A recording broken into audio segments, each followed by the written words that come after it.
Good morning, family, friends, followers, and guests. A little bit about the election and the probable lawsuits that have been talked about. I've had various friends make comments about, well, the election's over and what we should do is just simply go forward and we're going to live with the results of the count.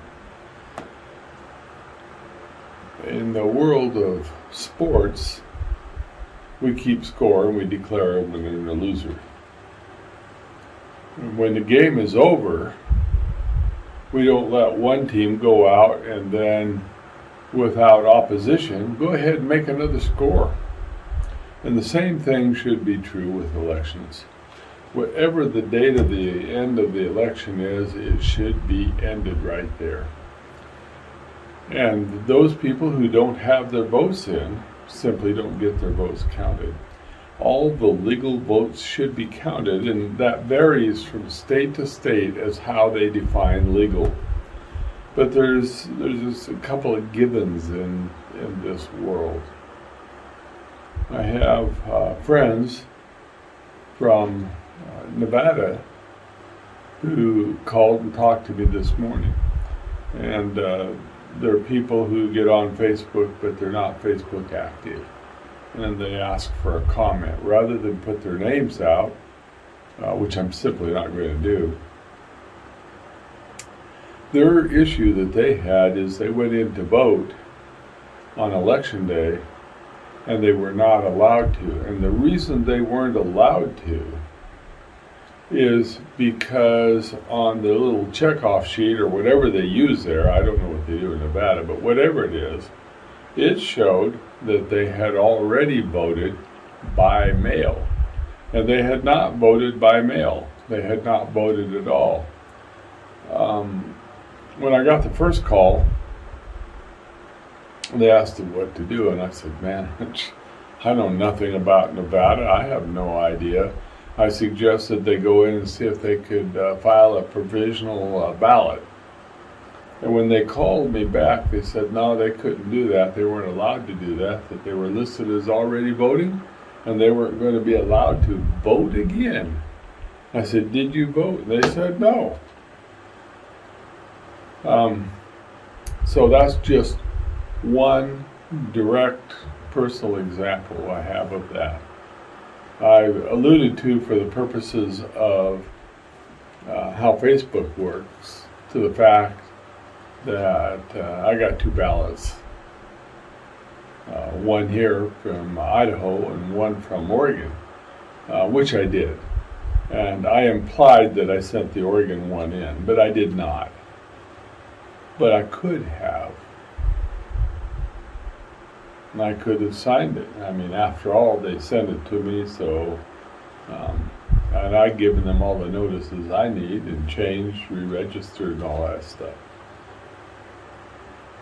So my thought on this is, and it doesn't matter whether it's Trump or it's Biden, every legal vote should count.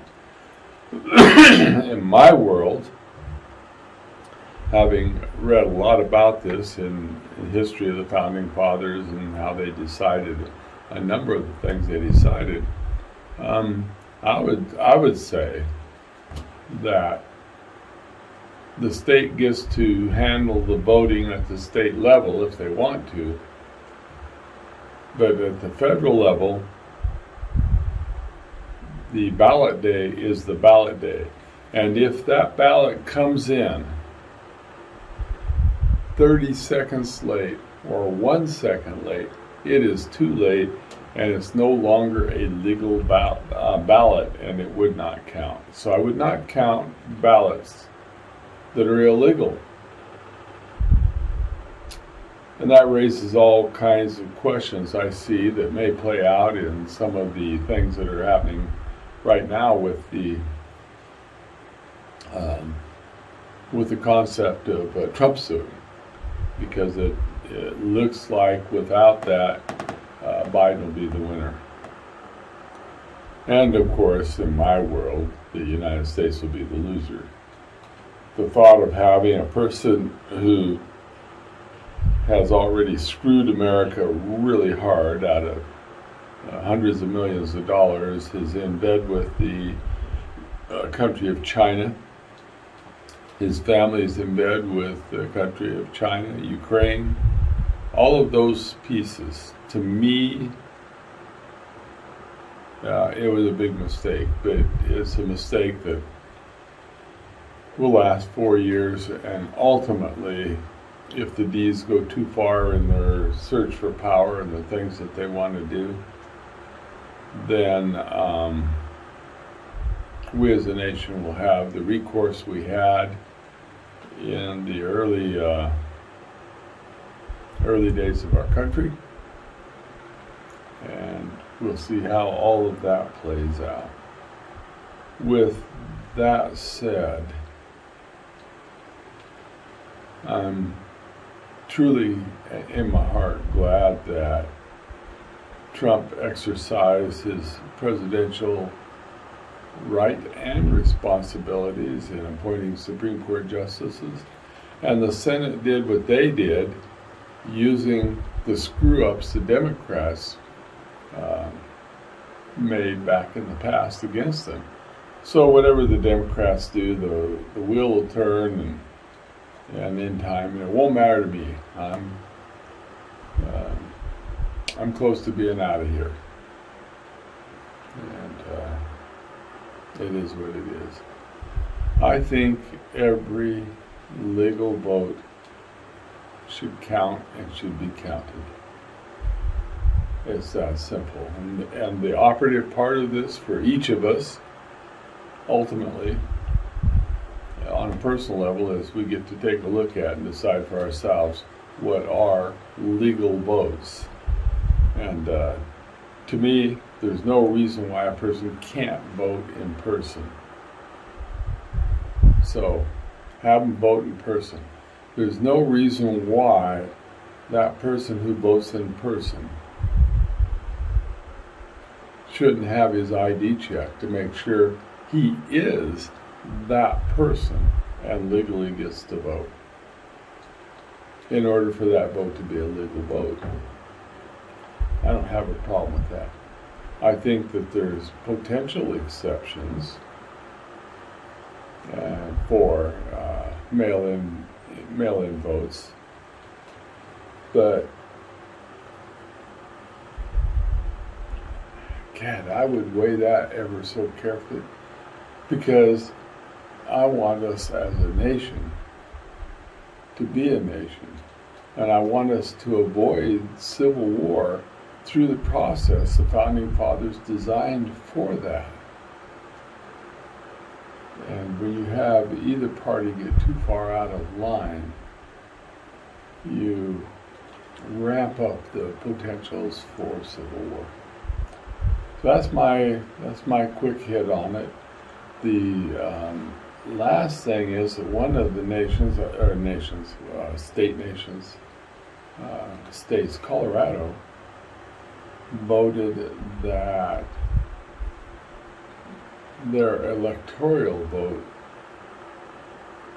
goes nationally to whoever wins the national vote. I don't believe in that at all. I think that it was set up, the whole voting system was set up to protect all of us, each of us. It doesn't matter whether one's a Democrat or Republican, Libertarian, whatever. And the Electoral College was designed to keep New York, Los Angeles, Chicago, Portland, to keep the big cities from running the whole of the nation, so that there would be some form of balance. And the Electoral College functions to do that the way it was designed. And these were great minds with great thoughts, having a new clean piece of paper to write on with all of the history books in their hands.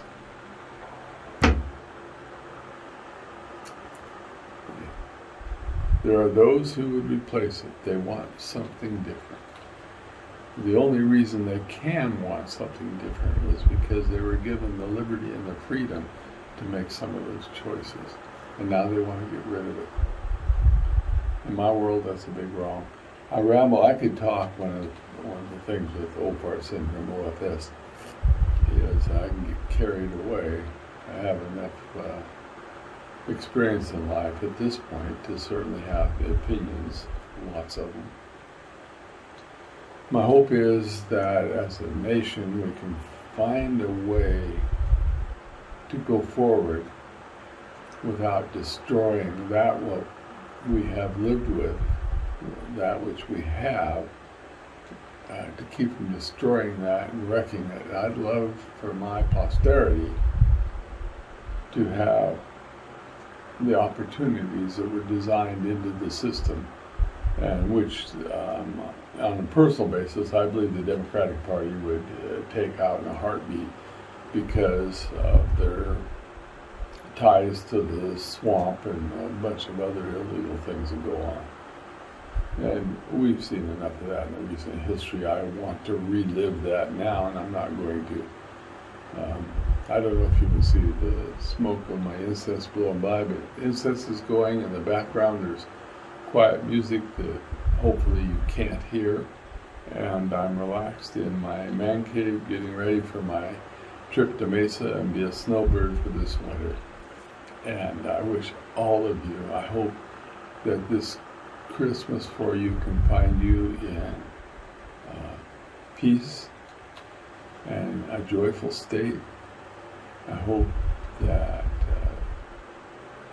I know there will be people who will suffer with health and other issues, but my hope and prayer for everybody is that you can be free of those kinds of things, and that you will have the opportunity to embrace your family in such a way as to give you all the joy that life has to offer. And to that end, make it so.